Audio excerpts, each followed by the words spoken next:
Let's talk about how I write a book from the Realms Project. For most of the books, I already have a rough idea of how they start and end, so my process when starting a novel begins with what I call my scratchpad outline, because though I know where my story will start and end, there's still a need to have that rough idea of how to get from A to B in a story. In this outline, I also will detail the 3 stories that are running through the book, with a list of characters that belong in each story. Story A will always be the protagonist's main challenge. It's then paralleled by Story B, the challenge of another character or a group. And then I introduce Story C, usually a smaller story that focuses on a place as a whole. For Prophet's Voice on the Wind, Story A is Alanthea's challenges. Story B focuses on Riven and the refugee Agapeshians. And Story C is about the kingdom of Torgel, which has been taken over by the Adamones. After I've done this, I start my chapter outline.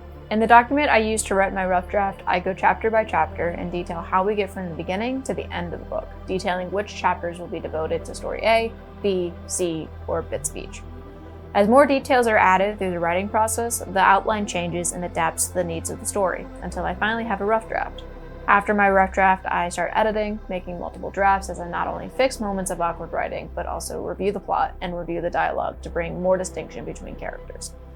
Finally, once I'm happy with my writing, plot, and dialogue, I do a final review, making any last-minute changes, and then surrender my book to my editor, who then deals with hundreds of texts from me about more changes I want to make. Sorry, Joy.